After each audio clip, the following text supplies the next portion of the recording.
Today, we are flipping this episode on its head.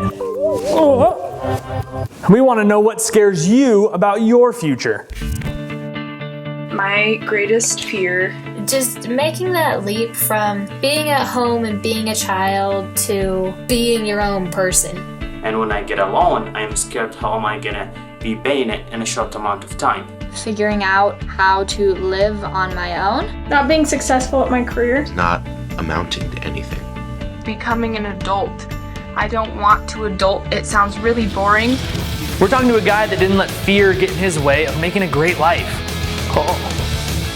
The guy we're talking to is DJ. He's from Nampa. See, look. Hi, DJ. He's a web designer, Nampa, a graphic designer, a rock god, a dad, a photographer, a videographer, a lot of ographers. Nampa. Mostly he's just a maker. In fact, he's literally making this episode right now. Check it out. Hi, DJ. I think I found out what I was good at just by doing it. I just always loved making things. I love being creative. Hey guys, it's kind of where I went to school. Check it out. And in high school, I did broadcasting, I did web design, I did photography, and that kind of just pushed me into what I do now. I actually didn't go to college. I started working on projects right out of high school. I was even doing some paid projects in high school. I worked for some news stations. I just kind of was always doing it. I started my own business out of high school, failed miserably. DJ didn't go to college. That didn't stop him. He started learning how to thrive in the real world before he even finished high school. Have you ever regretted not pursuing education after high school? I guess I've had some regrets because I think the whole college experience is definitely valuable. On the learning side of things, I think I just want to be somebody who's a lifelong learner. I just want to be somebody who's constantly learning, constantly growing, and getting better at what I do. What was junior high and high school like? The traditional classroom structure was the worst thing for me.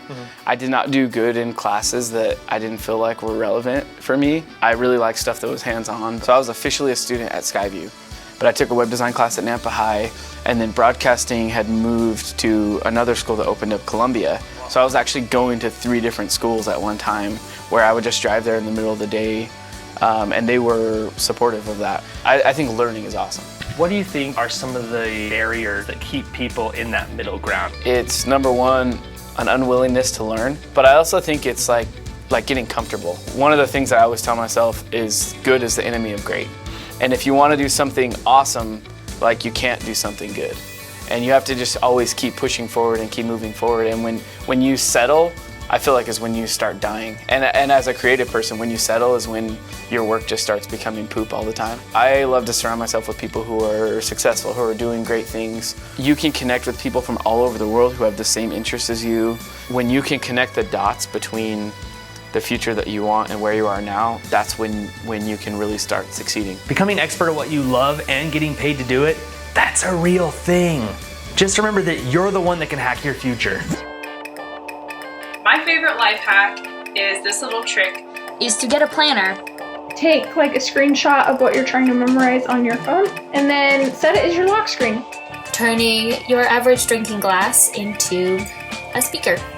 If you're in a bad mood and you're getting ready in the morning, if you put a pencil in between your teeth, it forces your face to smile. It'll make you feel better. Like the tree air fresheners, does putting those in your shoes count as a life hack? Nice room temperature butter. Nampa!